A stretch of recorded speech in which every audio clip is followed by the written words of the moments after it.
Hi, I'm Jasmine Smith, a graduate student at the University of Texas at Arlington in the College of Nursing in Leadership in Complex Health Systems course. I appreciate you for joining me as I review the book, The Leadership Challenge: How to Make Extraordinary Things Happen in Organization by James Kouzes and Barry Posner.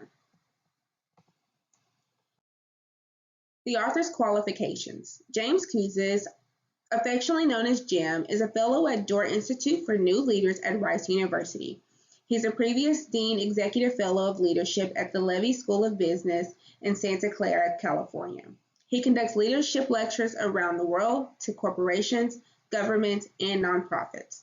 Wall Street Journal has cited him as one of the 12 best executive educators, and he's received numerous leadership awards, the most prestigious being the Thought Leadership Award from the Instructional Systems Association. Barry Posner is the professor of leadership with Levy School of Business at Santa Clara University and the chair of the Department of Management and Entrepreneurship. Barry has been a visiting professor around the world, including places such as Hong Kong and Australia. He's been awarded the President's Distinguished Faculty Award and Extraordinary Faculty Award at Santa Clara. James and Barry have worked together for over 40 years, studying and researching leadership and conducting leadership development around the world. Co-authors of the award-winning best-selling book, The Leadership Challenge, in 1987, they have gone on to write a total of 7 editions. They've won numerous awards, including being listed in the top 100 business books of all time as one of the top 10 books in leadership.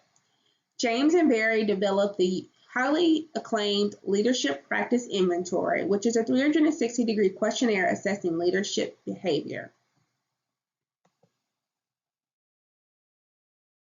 The purpose of this book is to provide leaders with knowledge and tools that will help them guide others to accomplish extraordinary things in practice. It takes an in-depth look at what leaders do when they're functioning at their personal best. It helps them to mobilize practices such as values, turning them into actions, visions into realities, obstacles into innovations, separateness into solidarity, and risk into rewards. Despite your leadership role, this book seeks to help you further develop your capacity to guide others to greatness in organizations. The target audience for this book, in my opinion, is any inspiring leaders, new leaders, or experienced. For inspiring leaders and new leaders, it can be used as a manual and a how-to guide on how to become the best version of leader. And for experienced leaders, it can be used as a refresher.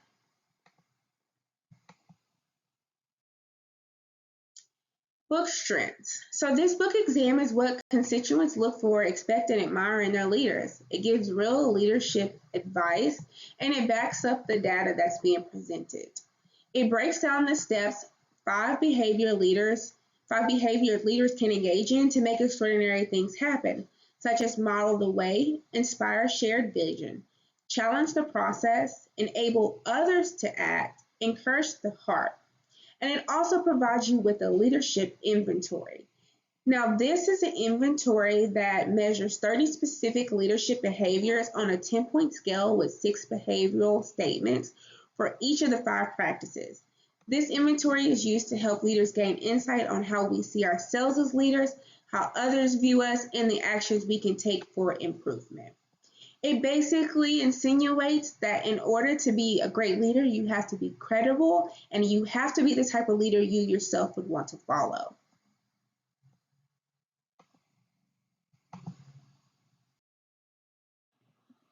The book's shortcomings, in my opinion, the personal stories were always positive. There's lots of common sense knowledge, and it just focused on, like I said, an overall positive aspect of a leadership. I would have liked to see a balance of positive and struggles because as a leader, you want to know how you can how other leaders handle those struggles. I do believe the book's objectives were achieved. They were easy to understand, clear, and concise. Each objective clearly outlined the ideas, the thoughts they intended to relay, and I believe it flowed really well. I would definitely recommend this book. It's great as an independent read, but it is also great, I think, in a book club setting and nursing organization. The ideas presented in this book would be great for roundtable discussion. I appreciate you hanging out with me. If you have any questions, please feel free to ask. Thank you.